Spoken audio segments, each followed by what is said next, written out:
Guys, tanim ulit ako ng papaya. Ayan, ayun pa isa. Ayun pa isa. Kasi marami akong tanim na papaya.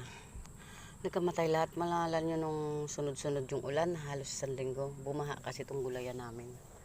Kaya nagkamatay lahat ng papaya. Kaya natagpos-tagpos ko na yung isang diretso. Mula dito hanggang dun. Ayan. Malinis-linis. Ayan, ayan, inahawang ko pa to. Yan, diretso lang yan. Tapos sa ibang araw, yun naman. Ayan, yan na lang. Tsaka yun pa. Malawak, kalawak pa ng konti. Ayan, ito natagpos ko na yan. Ganda, oh. Ganda tingnan. Malinis na siya. Maliwalas ba. Ito naman is lubi-lubi. Ewan ko kasi nakakilala nito. Ayan, mga lubi-lubi yan. Masarap to sa Bicol. Yan ang kinakain namin lahat.